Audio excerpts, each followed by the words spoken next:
Today we have a very special guest on. We have Steve Grear on the podcast. You came from very humble beginnings. I worked many different jobs, but I also sold weed. I got arrested and I went to jail, and I'm like, this is not the spot. When the pressure's on, you find ways. I needed to start a business. I borrowed 10 grand from my girlfriend at the time. So 10 grand to get it started, and we had our first $15,000 weekend, and I was like, wow. And now we'll have Black Friday sale and do 300 grand in a day, and I'm like, okay, Yeah. now what? I think entrepreneurs struggle a lot. Here's the thing, I microdose mushrooms. It makes you so much more present. Yeah. They need to be legal. Typically, I'm not social, so I need something to help with my social anxiety. It's awesome. Welcome back to another episode of the Austin Zaback Show. Today we have a very special guest on, somebody we've actually been watching his content for a very long time.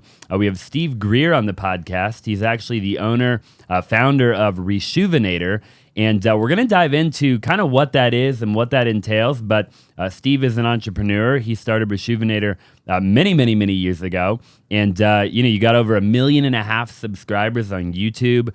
You have a patent on one of your products that I'm sure we'll talk about and dive into. And your story is really fascinating of how you came up with the idea. I read a little bit about your bio and kind of where it all began. And you came from very humble beginnings, which is really cool. I resonate with that a lot. So just appreciate you being on the show, and I'm excited to jump into it. Awesome. I appreciate you having me. I heard you are a customer of our drop-off cleaning service too. We are. Nick is great. He's the one that kind of put this together or helped facilitate this on our side. I mean, he told me you're a customer, so thanks for that. And let's get into it. I was telling my fiance for so long, I have, the boxes that you put your shoes in? Yeah. Like the clear ones. Yeah. I have a huge wall, right, of boxes and like half of them are dirty, Yeah. and I hate cleaning my own shoes. I know it It's probably a pain in the ass. sounds bougie. I know Yeah. I probably, people aren't going to like me saying that, but I hate cleaning my own shoes, You're not the only person, so. And but I like having clean shoes. And I told my fiance, who you just met, actually, she's my creative director. Yeah. Awesome. I told her, I'm like, I need somebody to clean my gosh darn shoes, you know? Yeah. And funny enough, your company came along and I was like, wow, and then we kind of dug into it a little bit and I was like, well, man, we should get him on the podcast and talk about it. So, Good. yeah, appreciate you being here. Of course. I So appreciate it. you've achieved some pretty crazy stuff. I mean, we'll dive into it a bit, and I'm sure there's a lot that I don't know. And I want to share everything with all the listeners. I know you're in a lot of big box. I mean, I think you're in like Costco, and you're, you're kind of all over now, right? But you came from very humble beginnings, and I kind of want to start there for a minute, if you wouldn't mind, of just like, where does one come up with the idea of, Rejuvenator? Like, how did that even come to be?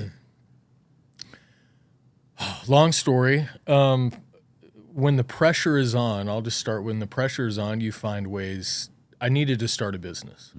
If you go back prior to Rejuvenator, I worked many different jobs, but I also sold weed like the whole time. I got arrested for selling weed, and I went to jail, and I'm like, this is not the spot. So during that on probation, I'm like, I have to start a business. I've always been entrepreneurial. I've always been successful when it comes to certain things. And I almost started a carpet cleaning business to start. So I'll tell you a little bit quick story on that. Go into the carpet cleaning business where they sell the equipment.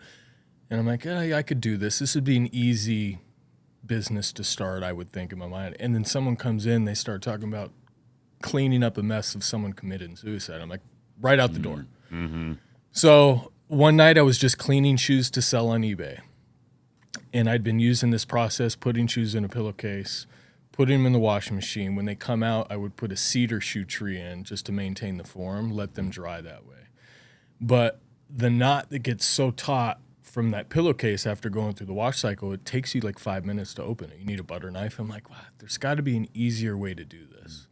So I just started doing research, and there was no sneaker laundry system on the market. And I'm like, fuck, there's an opportunity here. So it was just timing and the pressure. Like I had no choice at that point. So there's power in broke. If you've read the book by Damon from Shark Tank, there's power in being broke, right? If you're not comfortable and you're really trying to achieve something, there's power behind that if you facilitate that. So really just started doing research and had no idea what I was doing. But I just started going. I didn't even graduate high school. I dropped out of high school in probably my junior year. So I got crazy backstory beyond that too. But I always believed in myself, and I just really started putting one foot in front of the other and really just figuring out what are the steps to achieve this if I wanted to do it. So I came up with the name. I used to rap when I was younger and make music, so I wanted the name to represent what it did, and it rejuvenates shoes. So Rejuvenator just kind of popped in there. And everyone I told the name to, they're like, that's the name. You got to use that. That's really cool. And really just step by step, I just kind of learned as I went. You know what I mean? Yeah. Like, I don't even know if I owned I must have owned a computer. And we're talking 2010. So this is early social media. You know, I don't think MacBooks were out. Like, it was a little, I'm dating myself here. I'm feeling old as we're talking about it, but yeah. So that's where it all started. Wow. Yeah, really crazy. I read somewhere that your mom had told you something when you were a kid about having clean shoes. Correct. And can you tell me about that? Yeah, my mom, it's interesting because when I started this business, I took some things from my grandfather. We used to visit his house. He always kept shoe trees in his shoes. He's like, if you want to extend the life and make them last, you got to take care of them, number one, and keeping the form is super critical. So that's where I got the cedar shoe tree thing. But my mom always said, you can look good with older clothes if your shoes look nice. But if your shoes look like shit and you're wearing a new suit, you're going to look like shit. Basically, she didn't use those exact words, obviously, but basically just the importance of keeping your shoes clean and what it will do for your appearance, for your entire, look, basically. It's so powerful. Yeah. And so true. Yeah. So, right? So all of this are part of the reasons why I think this ended up happening. Yeah. Sure. So when you first started, I can't imagine you had a bunch of money. I mean, you were very humble beginnings. Like what did it take to get the ball kind of rolling when you had the idea? 10 grand. I borrowed 10 grand from my girlfriend at the time. Wow. Yeah. So 10 grand to get it started. And then I had a couple of friends of mine that seeded me some money early on. Yeah. But 10 grand to get it started. You don't need a ton. And honestly, we did totally grassroots. Like the first product was pretty bad. I mean, it was okay, but it wasn't great. Yeah. You know what I mean? So it evolved over time. Luckily, early adopters were interested in it, and they were like, let's check it out. And I tried to get it with that budget as professional as possible, and then just continue to improve it over the years. Sure. What about the first product that you launched was like not good, and looking back now? Just the packaging wasn't that good. It just, I did all the work myself. So imagine using a printer to create a bunch of logos on a transfer paper that I would then take on the wood brushes, and I would actually heat them on with an iron. Same thing with the laundry bags. The packaging itself, I use shipping tubes, and I would roll all the labels onto it. So it was just, it was what I had to do to get it going. Sure. I would label all of the bottles, and it was all done by hand by, myself and some other people. Yeah. And back then, where were you selling it initially? I mean, because we're talking, what year are we talking here, roughly? Crickets. So 2010, I had the idea. Okay. I probably had the first product because it was in June of 2010. 2011, I probably had product. I assumed. I don't know if you know this, but the majority of the views that we get are from people that are not subscribed. So do me a huge favor and subscribe if you like the podcast so far. Smash the like button for the YouTube algorithm, and let's just go ahead and get back to the interview. That I could build a website and people would buy it. And so we built a website, and then there's crickets. Yeah. So I wasn't selling anything. It took me 2 years. My initial order was the minimum that I could do was 1,000 units. Wow. And it took me 2.5 years to sell that first 1,000 units. Wow. But I knew, and I wanted to quit a few times, but I knew everyone that used this, like, dude, it works so good. That I knew that I had some, I just didn't know how to get it out to the mass, right? And how to market it right. And I did know, too, I considered myself a sneakerhead, but I didn't know, I mean, there's a whole history and, like, it goes deep. People nerd out. And I knew that trying to market it to sneakerheads, I wasn't that familiar with the lingo that I would get eaten up. So I didn't even attempt to go that direction because I didn't know enough about the culture to kind of engage with them. So I was smart enough to not do that right away. But that's ultimately, once we figured that out, that's where we started seeing traction. Yeah, where you really started to roll, I bet, right? Yeah, is figuring out that niche, right? Yeah. Where, like, prior to that, did you have any traction before you got into that niche and before you, like, got into that world? Or was it that got the traction? That was it, Instagram. Okay. So I basically brought on one of my old buddies that I used to sell weed to. He was really into sneakers. He's younger than me. I'm 47, right? So I'm in my 30s. I needed someone younger in the game. So brought him on with some sweat equity, and it was really a lot of his ideas because he was much more, I don't like social media. I know how important it is, and I know that it's necessary, but it's weird to me, right? So finding somebody that was really into social media was crucial. And once we started on Instagram, we started seeing some minor traction. And then this is early, so we paid Sneaker News $1,000 for post, and we gained like 40,000 followers. And we went from, like, again, I don't recall exactly, but maybe $150 a day in sales to maybe $400 a day in sales, just from one post. Cost us $1,000. That same post now would cost you like $25,000 Probably. Wow, that's insane. And when did you get on YouTube? Because you have a huge presence on YouTube now, right? YouTube we've been doing a long time as well. I got onto YouTube when I first started because I know that it's a visual. You kind of got to see it. But again, I was doing everything myself. I was shooting the video, editing it was terrible, terrible. So I was on YouTube pretty early, but luckily,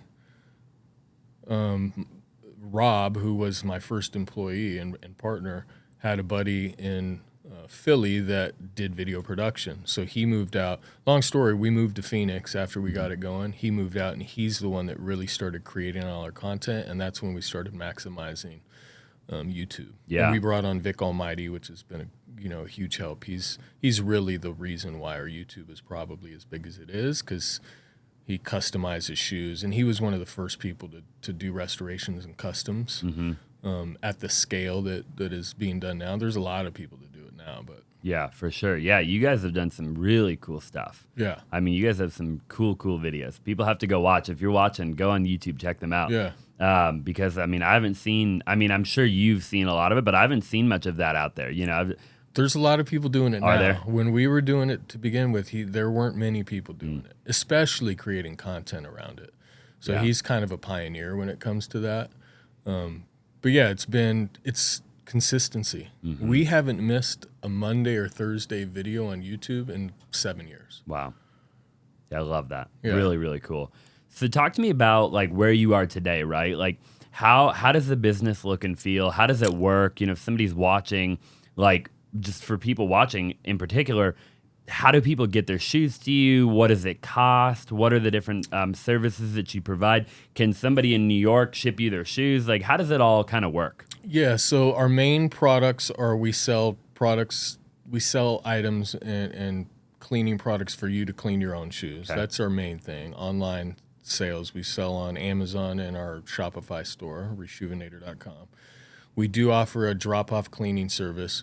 we did have a mail-in service, but I just had somebody leave, so we've kind of temporarily closed that down until we figure out what we're going to do with him not being there, because he was my main cleaner. Yeah. But we are looking to offer online shoe cleaning services. I have an idea on how to scale that, though, because if you live in New York and you ship me shoes, it's $20, and then I ship them back to you, it's $20. Right. I got to charge you $90 to clean your shoes. Yeah, if the shoes are $150, then you may as well just buy a new pair.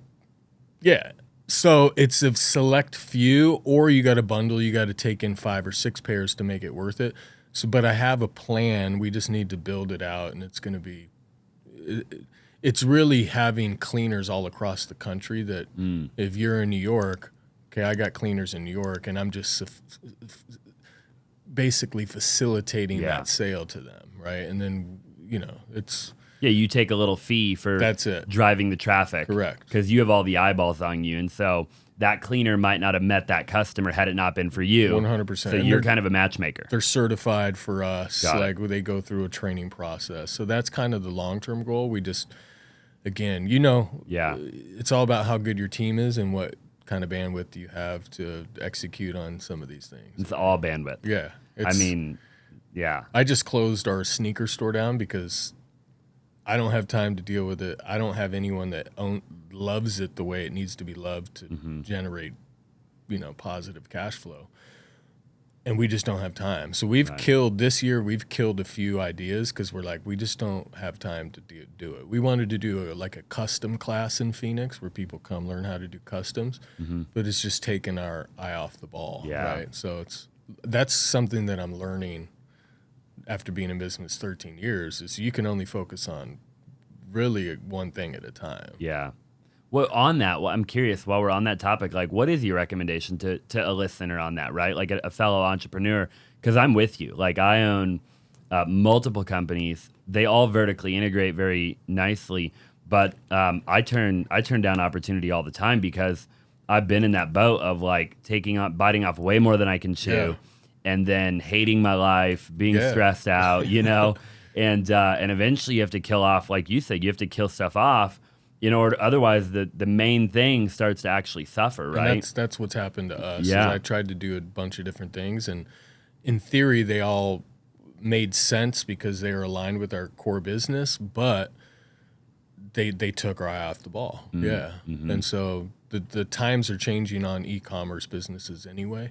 So my suggestion, and I kind of help some of my buddies that have businesses too, and they'll come to me with some idea, and I'm like, what about the business you're working on? Yeah.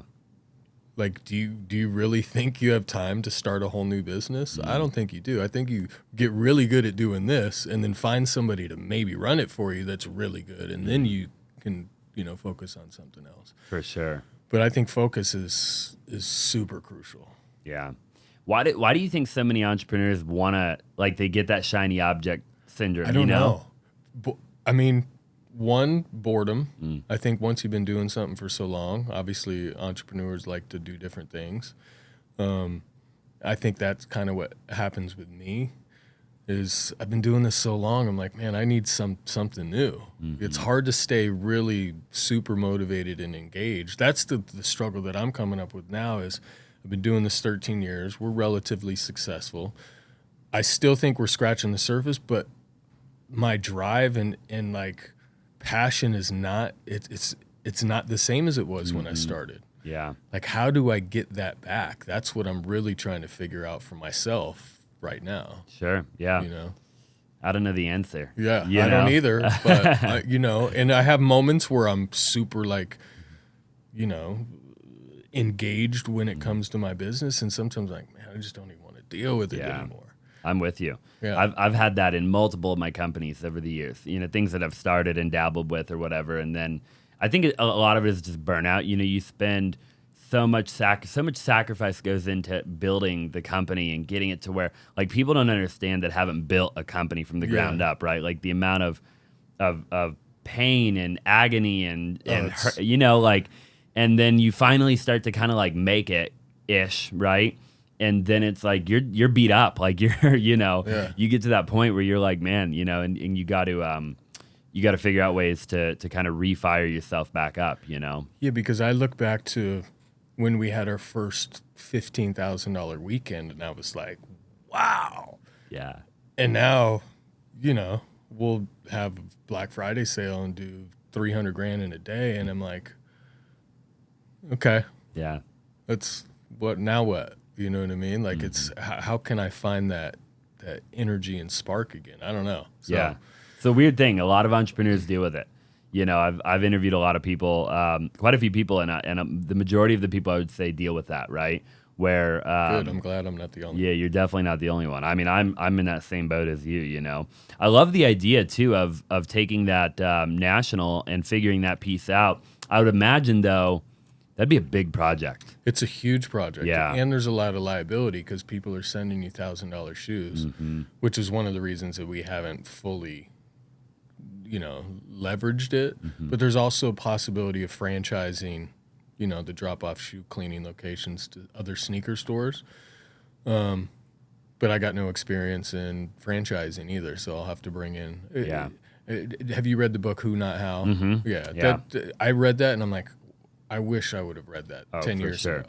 Yeah, because why am I beating my head against the wall trying to figure these things out when I just go find somebody that's what they do? Yeah.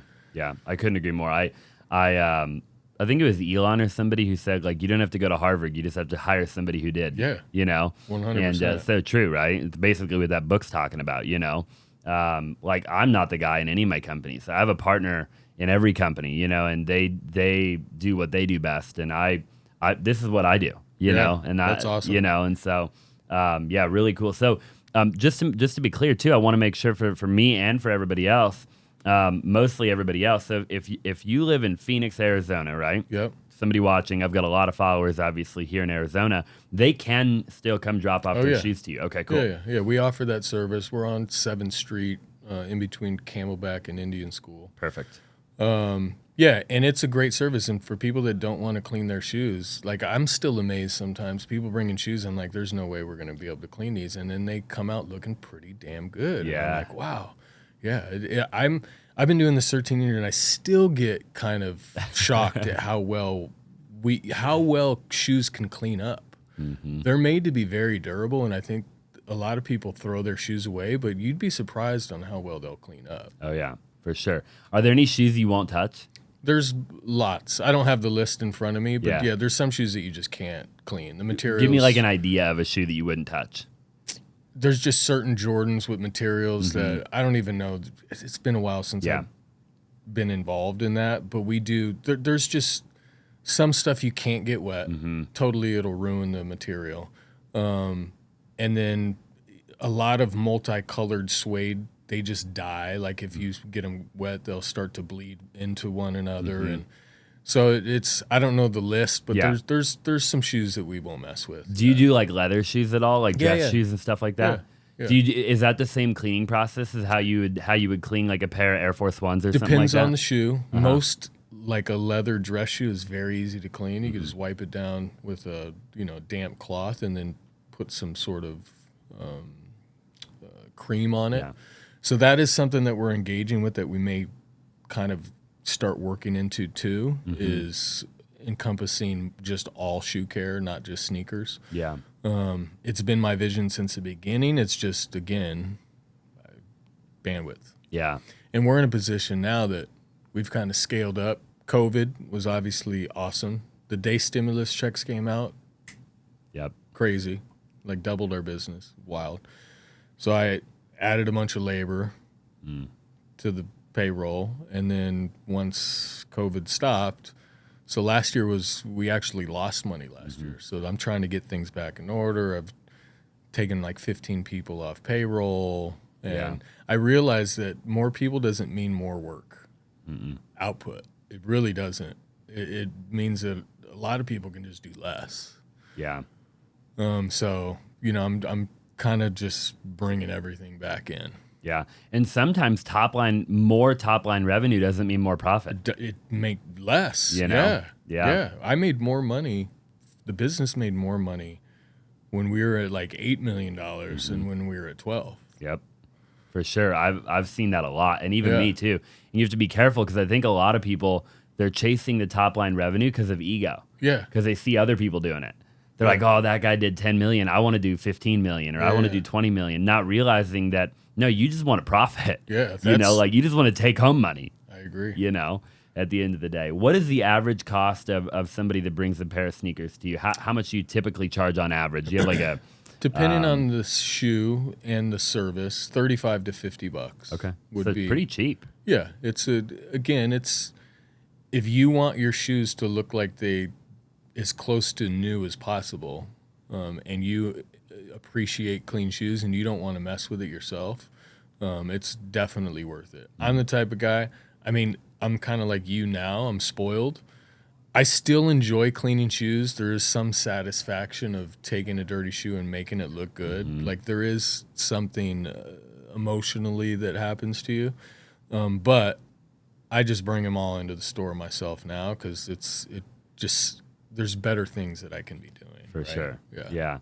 No, I couldn't agree more. I've tried cleaning my shoes many times. I don't think I'm very good at it though. I'm not good at lacing them back up. I don't know. I just don't know what the heck I'm doing. Talk to me about your kit, right? So we talked in the beginning a bit about like you got a patent, and I'm curious as to like how that process was and getting that patent, and then and what that patent kind of entails. Is it kind of the whole kit? I know you have like you developed the bag, obviously, but then you have some other kind of cool stuff that is unique to your brand too, right? Yeah. So the kit evolved over time. Our first kit was just a laundry bag, a brush, and shoe trees, no cleaner. Yeah. And then everyone started asking, where's your cleaner? So we developed a cleaning solution. So we added that into the kit. So If you're currently wholesaling real estate and you aren't using a CRM, then you're doing it wrong and you're leaving a ton of money on the table. We are one of the largest wholesalers in the nation, and by far the number one tool that we use every single day is a phenomenal CRM, right? And a CRM is obviously a customer relationship management tool that will keep track of all of your leads. It'll follow up with people on your behalf. Even if you have a 9-to-5, right? A good CRM will be working for you while you're working at your job. So when you come home, you have a bunch of people to talk to buy their property, okay? Now, obviously, we have a CRM. It is called SimpleSend, and all you have to do is go to www.simplesend.com to check it out. It is by far my favorite CRM. We built it out over the years, and it will literally do everything you need it to do to become a phenomenal wholesaler. So go to www.simplesend, check it out, and I'm telling you, you will not regret it. The utility patent is on basically those three components, which is a brush, shoe trees, bag, and a cleaner. Okay. And then we've evolved. So one thing we realize is the one brush to start isn't really good enough because different materials require different brush for proper cleaning. So we were the first to do 3 different brushes. One for the soles, super stiff, and then you have a medium bristle brush that's going to clean leather, and then you have a really soft bristle brush for delicate materials. First ones to do that now, almost all of the brands do. And then just over time, adding products that we felt were valuable to people. So our staple product is our signature kit, which is our laundry system that comes with the laundry bag, all 3 brushes, shoe trees, and a bottle of cleaner, and a towel, I think, yes. That's awesome. Yeah, so at what point did you decide, like, hey, I'm going to go get this thing patented and I'm going to protect myself? Early. Because I wanted to know if we could get protection and if it was even patentable. So that was right when I started the business. Really? I started working on that too. Yeah. Wow. And how difficult was that? I mean, it wasn't super difficult. It takes time. So really, I didn't do it. So an attorney did most of the work. He just requested that I had drawings done up, and we had to have examples, and they had to prove that it was, I forget exactly what they said, but basically we had to prove that it was better than anything out there. Sure. So we had to use like reviews of people that say, hey, this is the best thing that I've ever used to clean my shoes. And went through the process. Yeah. Yeah. And I'm sure in like 2010, 2011, there probably wasn't that many people out there that had a product like that. I can't imagine. There weren't. Yeah. And I think I ended up getting the patent in 2014. So it took probably 2.5, 3 years. Yeah. There was a couple people on the market. One first to do a high end, like a premium shoe care brand, and then the guys at the mall or at not trade shows, but like at the county fairs and those guys. But I didn't want to be those guys. Sure. Right. I don't want the high pressure. Let me clean one shoe, and then too bad you got to buy it if I'm gonna clean the next shoe. That just didn't really appeal to me. The first to market, they were really focused primarily on retail. So we focused all of our energy towards online. Really? Direct to consumer? Direct to consumer. That's where we basically built the entire business. But now we're seeing the value in retail because there is value. Number one, the POs are much greater. So it's a lot more money at one time, and there's visibility to it. So it's marketing at the end of the day. Yeah, talk to me about that a little bit. I think people would be curious, and me too. Like, when did that come into play? When did you make the decision of like, okay, I'm gonna try to get into Costco, or I'm gonna try to get into whatever, and like, how did that evolve? I'll be honest, it's all incoming. Yeah, we don't have a great hunter on our team that is actually going out. That's one thing that we're trying to do this year is, find somebody that, man, it's all about who at the end of the day. Yep. So it's all about relationships and who has the relationships with certain people. Like to cold call and just email people and it's almost impossible. So really, all of those things have been incoming requests for us for the most part, most of our sales. So distributors in other countries, hey, we want to sell this product in our country. Great. Costco came to us. Hey, wow, we're interested in doing a sneaker care kit. We see the market, and let's do it. So we just did a test with them, probably 10 weeks over the last 10 weeks. Okay, and how's it going so far? Yeah, it went great. Okay. Yeah, we have a meeting scheduled with them. So Costco Canada wants to do a test run as well. So we're working on that. Everything needs to be in French and English. So we got to do some adjustments to the packaging and all that. So it's been great. Some stores aren't as successful as others, so we just got to have that conversation. Why do we think that is? Yeah. I think one of the reasons that some of those stores didn't do as well as their new stores, so they don't have the amount of, hopefully this is why, they don't have the amount of members as some of these other stores. So, but overall, yeah, it went well. And that could be huge business. For sure. I mean, I did the math. 2 times a year, if each store took 2 pallets, it's almost $10 million in business. Wow, it's insane. So imagine the products that are in there 24/7. I mean, it's hundreds of millions of dollars. It's big. Yeah. Yeah. Or does that make you nervous ever, like from like manufacturing or from like a systems and processes or like just infrastructure? Like, of course. So obviously, if you had those POs come in tomorrow, right? Like you have to. I'm the type of guy, I'll figure it out. Yeah. Yeah. But yeah, of course. Yeah. Because I'm not an organized person. Yeah. That's the one thing that I'm realizing too, after many years in business, is how important organization is and systems and processes, which we're much better than we have been in the past, but we're not firing on all cylinders when it comes to that either. Yeah. Yeah. No, I bet that I've never done like a tangible product. All my stuff is like real estate or whatever, Yeah. But I've always wanted to eventually do a tangible product at some point in my life, Yeah. And I've, I watched Shark Tank and the whole thing, right? I'm an entrepreneur. So, but I've always thought about that. Like if you start getting into these big stores and all that, like what does that look like and how, cause I mean, you can go from 0 to 100 really quick. Really fast. Yeah. Luckily our manufacturer's been doing business in China for 20 years. He's local too. The guy that facilitates that, and he's been awesome. He's a good friend of mine now because he actually floats some of the costs. Typically you have to pay 30 to 50% up front Mm-hmm. and then pay before it ships back. He doesn't do any of that with me, so it's really helped us scale because he's been very flexible when it comes to that. Yeah, that's so, awesome. Yeah, it's been super crucial. So yeah, I mean there are some concerns, obviously. Sure. Yeah. But you figure it out.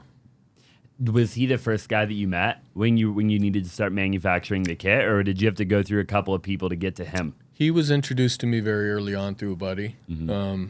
We used to do everything in-house, and then we realized that we were spending all of our day shipping our own products and making our own products. I'm like, we can't keep doing this. Yeah. So that's when we really transitioned into getting everything kitted and assembled and manufactured overseas.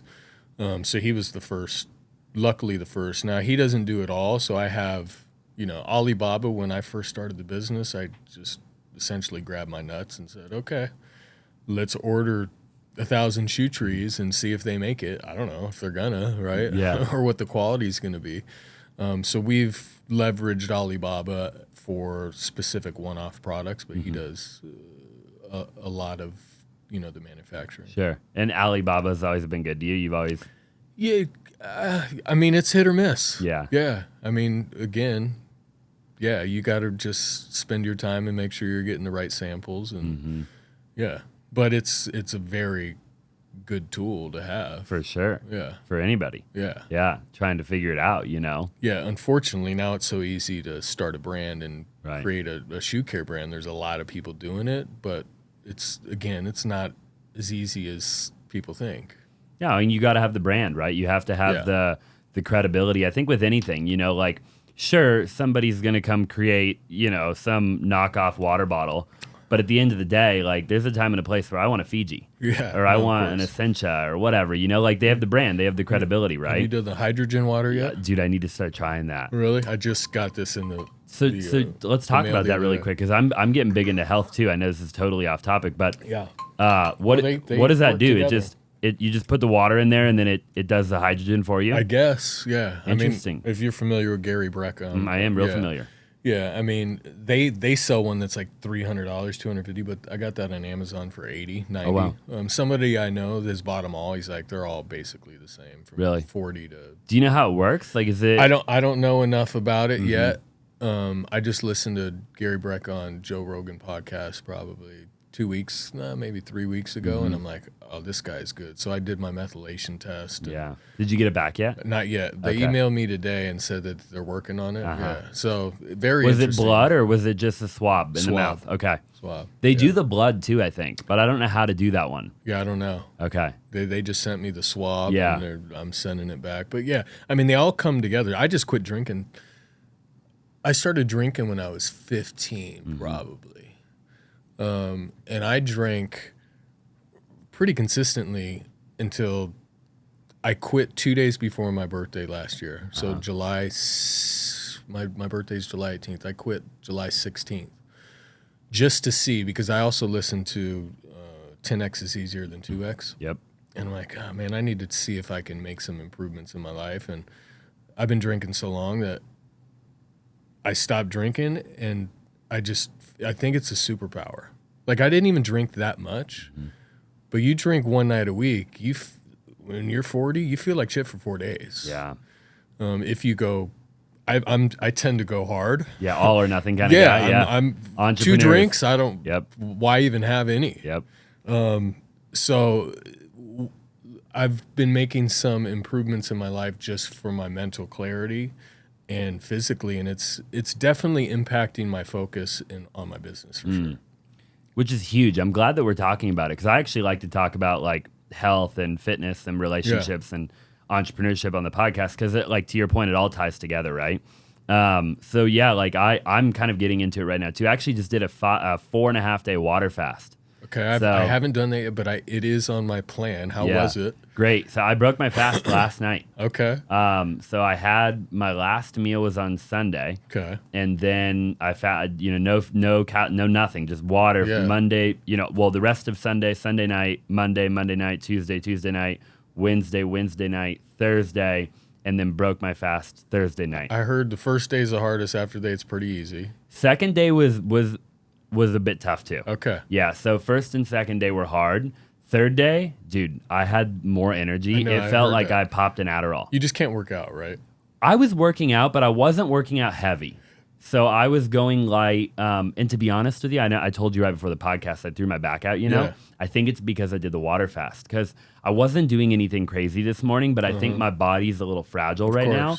Because I actually lost like 12 or 13 pounds in 4 or 5 days. That's so crazy. You know, and so I think I threw my back out because I'm just fragile. Yeah. But you know, day 3, man, I'm telling you, it felt incredible. That's what I heard. I want to do it. I have a concierge doctor, and he runs my analysis like once or twice a year. And my kidney, I have elevated kidney levels, so he's like, "Don't do it yet." And then I went and got scanned, and they said everything's fine. So I'm gonna work that into my system. But yeah, I'm putting a sauna at my house with a cold plunge right outside my door. Like, that's where my focus is going. And I don't, for somebody that drank 30 years of my life, I don't even miss it, which is interesting. How did you do it? How did you quit? I just basically said I'm not drink. I'm gonna quit for 6 months. I just put a time on it. Yeah, but I mean the willpower it takes. I mean, because I'm like you. I have an addictive personality. I think a lot of entrepreneurs do, right? Yeah. Almost everybody I've interviewed has an addictive personality. You have to be addicted to what you're doing to be successful. Yeah. The downside to that is they unfortunately have other unhealthy addictions, right? Whether it 100%. be alcohol, drugs, Adderall, whatever it might be, right? All the above. All the above. You know, but it takes a lot of willpower to cold turkey. Well, here's the thing. I microdose mushrooms. Totally alleviates really, because I'm not a social person. I ate a little mushrooms before I came into this podcast. Typically, I'm not social. So I need something to help with my social anxiety. And microdosing mushrooms has helped me with that. And then if I want to go out, I just eat a little bit more mushrooms. It's not, I don't miss it. A lot of people are talking about that right now. It's awesome. Dude. Microdosing. It's awesome. Helps with focus. It's awesome. I literally texted a girl last night. I just went to, have you ever heard of like the Hoffman process? No. It's kind of like like the landmark form, or like, you know, it's like a personal retreat type of thing. Well, I did it a few months ago, and I met a girl there that she's like real big into like microdosing, you know, and she literally sent me her menu last night while I was in bed, and I was showing it to my fiance. I was like, should we try it? You know, like I did mushrooms one time in my life, but I didn't microdose. I did it when I was a teenager, and I ate a whole bunch, and I had a bad trip, and so not even anywhere near that. You don't even feel. It's totally different, man. Yeah. And I have a 4-year-old, so I started late. If I microdose, it makes you so much more present with what you're doing, that just spending time with it's a totally different experience. It's so crazy. It's so crazy.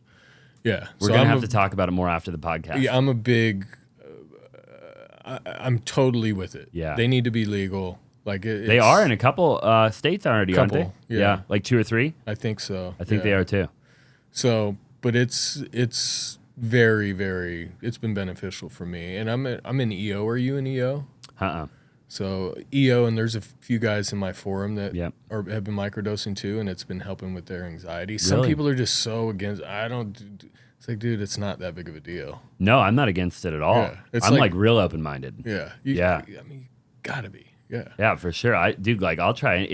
If it has the potential to help me get through life and like be happy and like you know what I mean? Yeah. Like we'll talk more. We're all trying to do the same thing here on Earth, you know? And I think entrepreneurs struggle a lot. And it makes you nicer.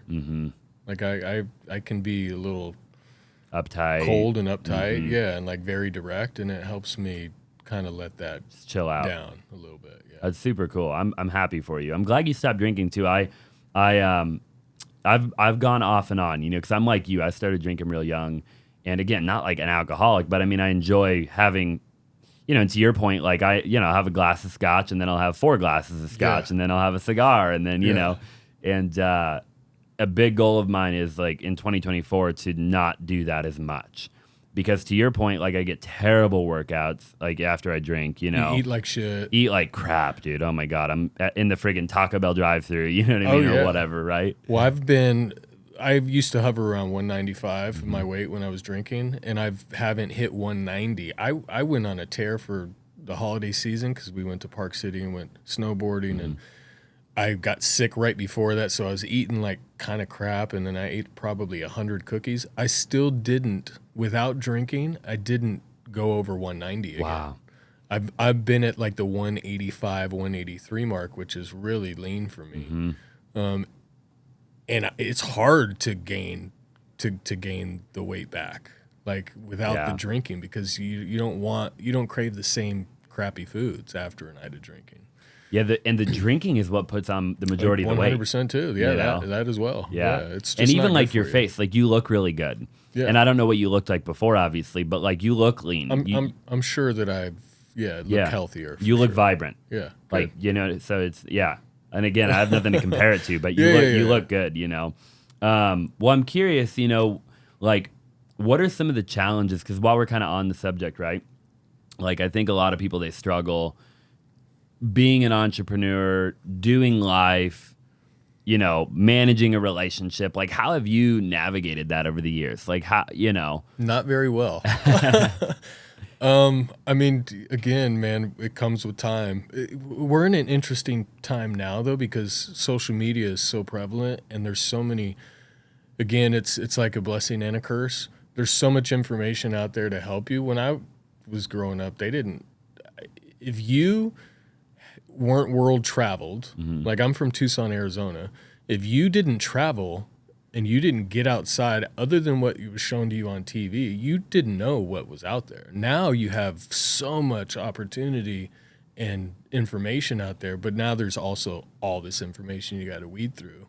But there's a lot of, just follow the right people, and, I think it starts within. Yeah.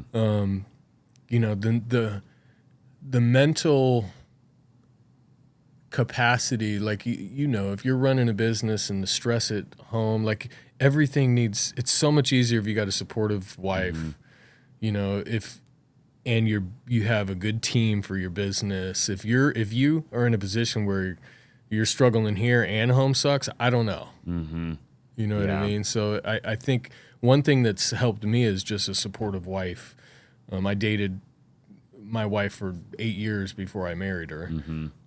But having that.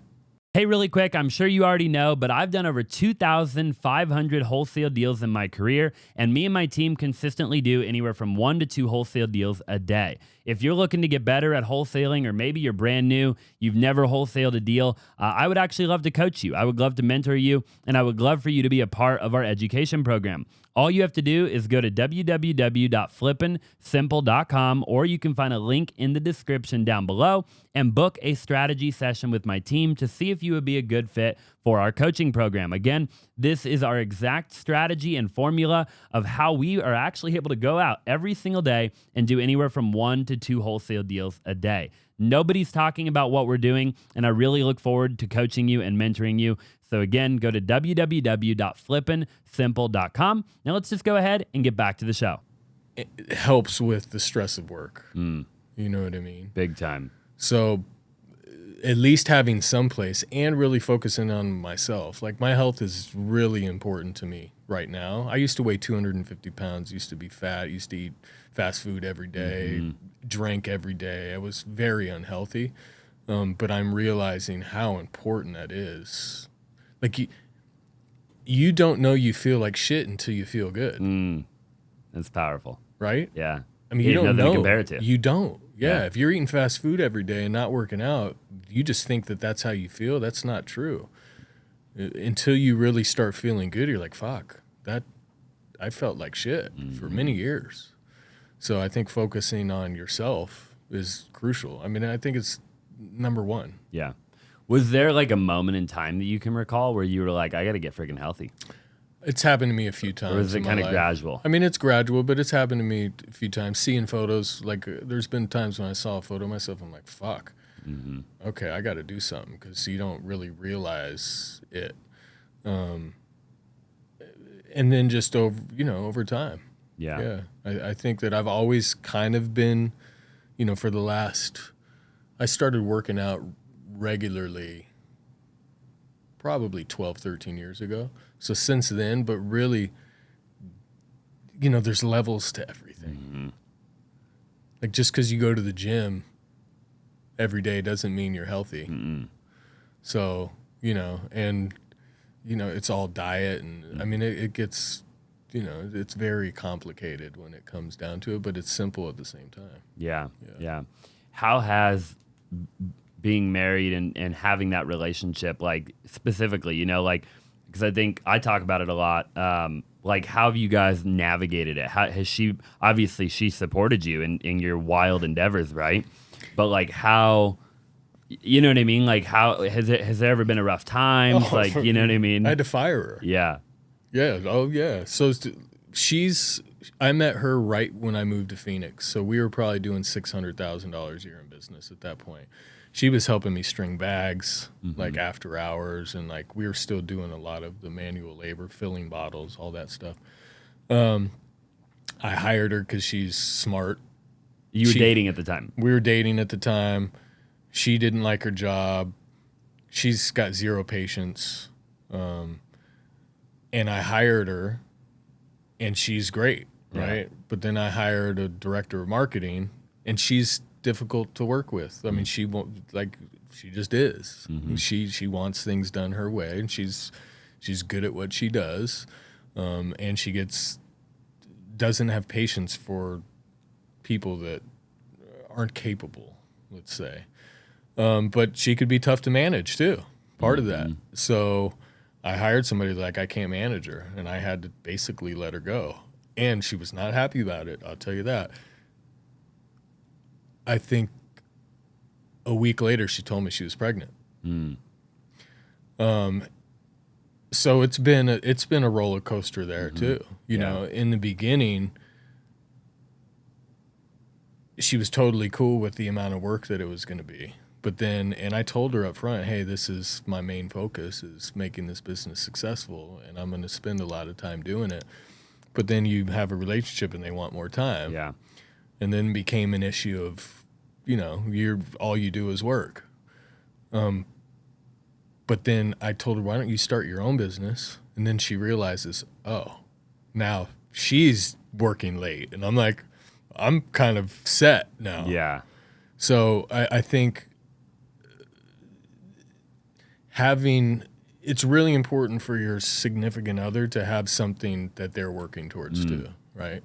Super powerful. What did she end up starting? Well, she's done a couple. So when she got pregnant and we had our daughter, I own a couple commercial properties down on 7th Street.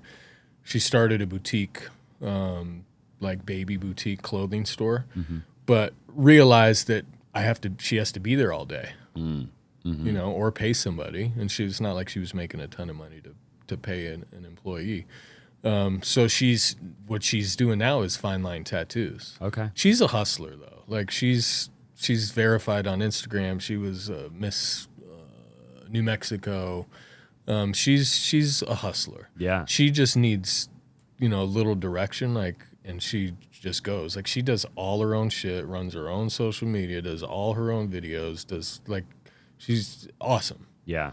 And I think that's what is missing with a lot of people that start businesses is if you can't do those things yourself, you got to find somebody that can. But a lot of times you can't in the beginning because you can't afford it. You can't. So you have to do it. You have to do it. Yeah. But then are you good at it? Right? So she actually enjoys doing that stuff. I don't. Yeah. I've been trying to do what you're doing now, which is more content driven. I just can't. I don't like creating content. Yeah. I really don't. I don't holding the camera like this just does not sound fun to me. Yeah. I don't really hold the camera like that too much. I have somebody else holding it, And that's helpful. Yeah. For sure. And I need to get into that. That needs to be one of my goals, is build more of a personal brand. Yeah. Because I have a story too, and I want to inspire people that have felt like they can't do anything. Like me being in this position is crazy. My mom committed suicide. My dad was a drug addict. My dad went to jail for multiple times for trafficking. I got arrested. Like my life I dropped out of high school. So for me to be in this position, I don't consider myself super smart, right? Like I'm not really well read. I do have a lot of common sense, and I have street smarts, which will get you far. Oh, for sure.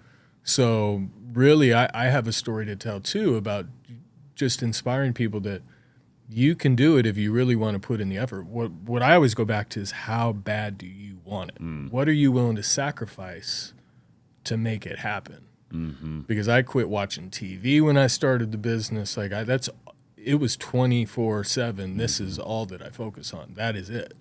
Yeah. And if you're not willing to do it, you just don't want it that bad. So really be honest with yourself.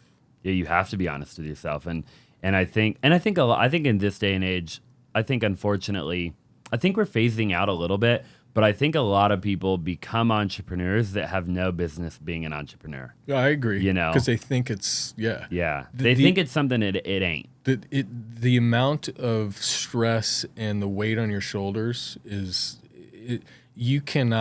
you have to be pretty mentally tough. Very for sure mentally tough. Yeah, like I had my executive assistant that I just hired.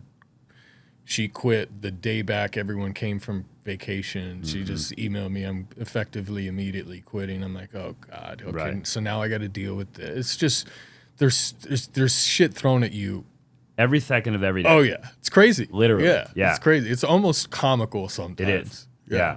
It's wild, dude. And I mean, the amount of like, especially like in the beginning, I don't think people understand. Because, for a lot of entrepreneurs, it'll take 5, 6, 7 years to get off the ground even. Oh, yeah. And so it's like you're going to take a pay cut. Like a lot of people, they think that going from their W-2 steady job to being an entrepreneur, they're going to make all this money. And what they don't realize is they're probably going to go broke in the process. Maybe on the other end of it, they'll make money. Yeah. But there's going to be this whole middle ground of time where it's going to be up and down and up and down, right? And then eventually, maybe, if you have a good idea and you execute it properly and you hire the right people and you do everything perfect, right? Maybe there'll be light at the end of that tunnel. I didn't pay myself for 3 years. Same. I was paying other people before I was paying myself. I 100% same. I still don't even pay I pay myself $140,000 a year. It's not like I'm not paying myself $400,000 a year. Yeah. You know what I mean? So I do. And you got to reinvest it too. That's the other thing that I was lucky enough to do well is I knew that I couldn't spend. I had to reinvest the money, like everything. So I got into actual fights with my first employee, not physical fights, but arguments because they wanted to do things. I'm like, dude, we can't afford it. We can't afford it. You just don't understand. Yeah. So that's the other thing is the money management and not spending frivolously on things you don't need, which is still, it's a struggle. 100%. I'm looking at why did I spend money on that? Yeah. Like this year, I'm looking at all my expenses. I'm like, I guess when it's coming in hand over fist and it's easy, it's not a big deal. It's only $1,000 a month, but then you start doing the math. I'm like, shit, that 10 times, it's 120 grand a year. For sure. Yeah. Yeah, it's a lot. It adds up. And you got to be careful. Yeah. And you can't scale if you don't invest. No, you can't. You know? Yeah, you got to put and like, why be an entrepreneur if you're not going to scale? Yeah. Yeah. Very, very interesting. I am fascinated with entrepreneurship though, I think it takes like a very curious type of human being to like want to be an entrepreneur. Because like, I'm that guy that like, I'm like, why? I'm always asking why. If somebody tells me like, this is how it's done, it could be anything. It could be, don't put ketchup on your waffles. I don't know, right? Yeah. I'm like, well, how come? Like who, why not, right? Yeah. Like, who said that, and I think it kind of takes that type of personality to some degree to make it, Yeah. It's what I've figured is a lot of successful entrepreneurs had troubled childhoods. And they've already dealt with shit. Because if you are coming from something that, if you haven't gone through anything in your life, running a business is going to totally drive you absolutely nuts. Because everything is going to be like such a big deal. Like to me, it's like, okay, let's just figure it out. Doesn't affect me at all. Even my wife's a little emotional when it comes to certain things. I'm like, it's really not that big of a deal. We'll get through this. Trust me. Yeah. Yeah, I want to talk about that actually real quick. It's funny you say that because I've actually mentioned that on the podcast before, that a lot of the people that I've interviewed have had pretty crappy childhoods. They had some sort of trauma, some sort of broken kind of household that they grew up in. Now obviously everybody has their own thing, right? Yeah. But primarily the entrepreneurs that I interview, it seems as though the commonality is that their childhoods were all significantly worse than maybe the average person's childhood, right? And I've always kind of wondered and been fascinated, like how come they all then became entrepreneurs? They all became business owners. Like, was it that they had a chip on their shoulder, and as they got older, they wanted to prove that their worth, like to the world, to their family, maybe to whoever wronged them growing up, or whatever. Like, and what do you think that is? I mean, when you think of that commonality, because even me, like I grew up with my grandparents, in their garage in Gilbert, and like my parents weren't really around. And there's a whole story, right? But it wasn't the best childhood, right? And like here I am, an entrepreneur, and so like, why do you think? It's a great question. I don't know. Well, you can go down two paths, because I've got a lot of friends that I grew up with that are just not. They're either dead or they're not in a position like I am. So luckily, I think, I don't know what it was for me at an early age, is I knew to only get involved in certain things so much. So I don't even know where this is going, but all my buddies that were doing drugs in high school and, outside of high school, like I avoided doing certain things because I had already seen it, number one. Like my dad was a crack cocaine addict. So I avoided doing cocaine forever. Like at one point, all my buddies were doing it every weekend. I'm like, I'm going to try it just to see what the hell this is all about. Luckily, I didn't like it at all. So really, I think you've experienced things that harden you a little bit. Why they go into entrepreneurship, maybe they don't like to be told what to do. I know that I was kind of one of those great employee, but I was not the easiest to work with, because I would spot, I'm like, why are we same as you? Why are we doing it this way? Why wouldn't we do it like this and make it better? Like that was me. And then, I would probably drive my managers crazy. But to me, that's what you want. Yeah. Like as employees, you need to tell me how to improve the job. I don't do the job. Right. So I want my employees to say, hey, what if we did it like this? Can we do it like this? Can we change this? If they're the ones doing the actual work, they should have the best idea on how to be the most, just do the job the best. For sure. Yeah. Fascinating. I think you're onto it there with the, I don't know. I don't want to be told what to do. Like people don't want to be told what to do who are entrepreneurs. No, not at all. That's why I started a business. And I wanted my own, I wanted flexibility. Yeah. You know what I mean? And luckily, not everyone can be an entrepreneur, and you need people some people just want to show up, do their job, go home, get a paycheck. Great. That's just not, my mom used to tell me when I was a kid, you have expensive taste and you better make a lot of money. That's some good advice. Yeah. Yeah. Or some good something, That's too funny. Yeah. You better make a lot of money when you grow up. How many pairs of shoes do you own? I have to ask. Again, I probably have in my house probably 80 pairs. 80? Yeah. Favorite pair of shoe? Oh, man, that's tough. It changes. Jordan 1 low. Jordan 1 low. Yeah, I like low tops. I'm not into high tops, really. Used to wear them. Jordan 1 highs are okay, too. But the older I get, Air Max 1s are probably one of my favorites. So, just in a regular retro Air Max. They're comfortable. I'm more into comfort and stuff now. Yeah. Ultra Boost used to be one of the favorites, but they've kind of fallen off a little bit, but super comfortable. Yeah. Most expensive pair of shoes that you own? I mean, I got a pair of Kid Robot Air Max ones that were like $3,600. There you go. You ever wear them? Yeah, I wear them, but they're kind of falling apart now. So it's, again, Yeah. I'm just not as into the scene as I used to be. I'm old. I'd rather go wake surfing and.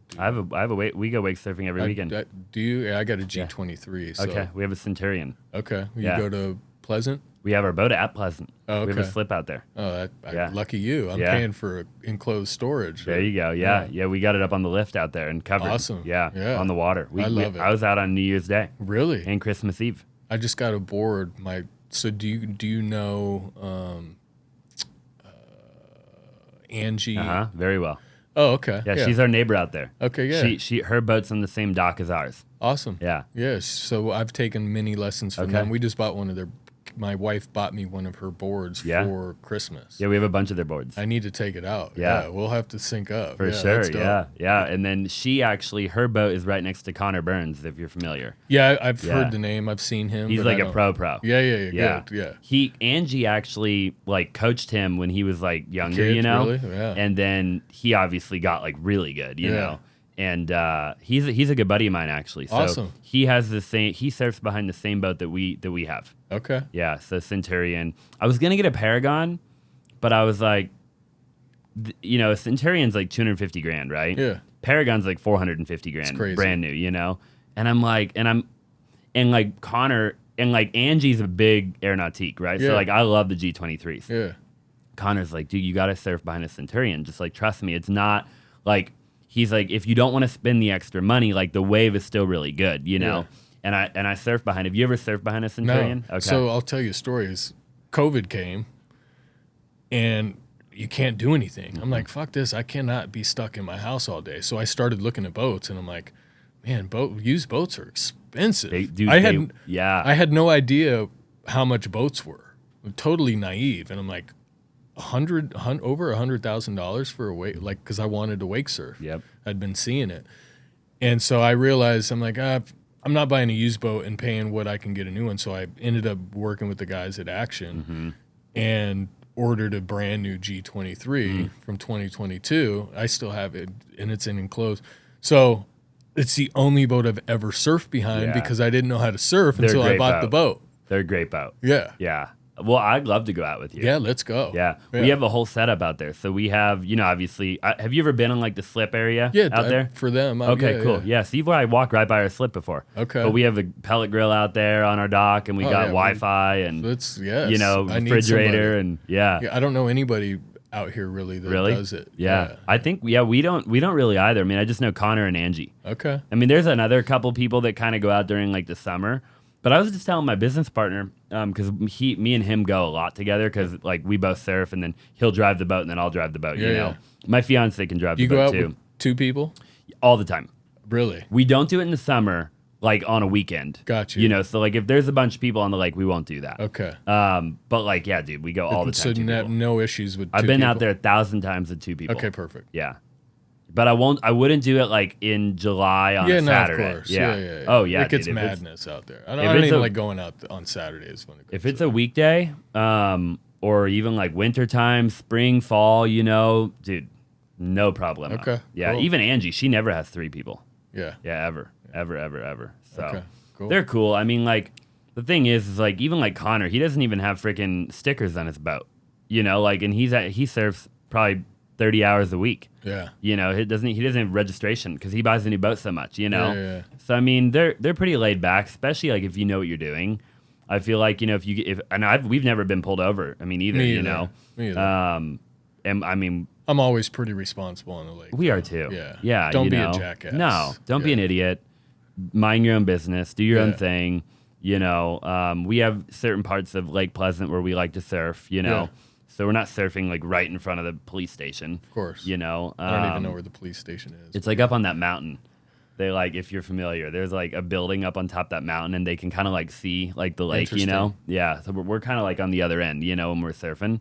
But honestly, dude, I think if we got like again, so like when we were out there on Monday and we were surfing. Water's 35, by the way. Bring a wetsuit. Yeah, a wetsuit, a dry suit even. Keep even warmer. Yeah, dude, I mean, there's not a zero people on the lake. I mean, Yeah. maybe two, It's awesome. you know, and I mean, it's just glass. Yeah. And Okay. that's really when you can get good, right? Like I told my buddy, I'm like, bro, like literally we've been in the lake a bunch this winter, and I'm like, I don't want to really surf in the summer to like get good. I'm like, I'll take people out in the summer and like drink beer and have a good time or whatever. But I'm like, the summer really isn't for surfing because it's too choppy. Yeah. It's too many people out there. I'm like, I'd rather come out all winter and even, you know, leading up to the summer, January, February, March, April. And I'm like, dude, that's when you can actually get good. Okay. Because it's just like there's nobody out there. How good are you? Not that good. But I mean, I can like do a 360. I can, you know. I've done a 360 a few times. I haven't perfected it yet. Yeah. But yeah, it's so much fun, man. So much fun. Yeah, I love it. I'm not Connor Burns, I'll tell you that. Yeah, I love it. Well, we just started surfing during COVID too. Okay. So it was my first time ever Yeah, surfing. Awesome. And I got in for the same reason as you. We were bored. Yeah. You know, we had jet skis at the time. And I was like, jet skis aren't really, like, I was like, they're fun for me. Yeah, you can't take people. But I was like, out. I can't take people. Yeah. Like, nobody has any fun, you know? Like, they have fun for like a half an hour, you know? And so I was like, what could we do that would be more fun, you know? And so we just traded them in for the boat. Awesome. And yeah, dude, I've loved it. I have bad knees, so I can't do like snowboarding or skiing or anything because I've dislocated my knees a bunch. Uh-huh. So wake surfing is like low impact. I'm not strapped into the board, so if I fall, it won't bother my knees. Yeah, it's awesome. So yeah, same reason. Yeah, Yeah. I'm old. I don't want to. No. It hurts too much. it does. Yeah. Okay. Well, dude, we gotta talk about a lot of stuff when we're done here. I agree. So final question for you on the podcast here. So if an entrepreneur is watching and they want to become a business owner, they want to do better in life. You know, they want to succeed. They want to whatever. Maybe they're young. Maybe they're 17, 18, 19, 20 years old. What's like one takeaway that you could give them from all of your experience as an entrepreneur? One thing maybe to focus on, one piece of advice. 2, do something that you're interested in, number 1, because then you can work a lot harder and it's not going to seem like work. And then number 2 is just be patient. Powerful. Like, it's not going to happen overnight. There's a rare chance that you're going to do something and totally explode. I mean, that does happen, but don't count on that. Yeah, be patient. One step, baby steps. It's all just making progress. Little progress, little progress, little progress, little progress. Yeah, I love that. It's awesome advice. Where can people find you? What is my name now? On Instagram, it used to be Mr.Rejuvenator, but I changed it to Steven_Grear. And then obviously at Rejuvenator on all social platforms. Yeah, YouTube. Yeah, TikTok probably. I'm TikTok, guessing. yeah. We haven't Cool. cracked that code yet, but Yeah. Well, you've cracked YouTube. yeah. Well, and again, it's ever changing. Yeah. Yeah, the e-commerce, just landscape's totally different than Yeah. it was 6 years ago. So Totally. I'll put all your information down below too. Cool. So if you're still watching at the end here, make sure you go check out Steve. He's done some awesome stuff. Really appreciate you watching the podcast, and we'll see you in the next one.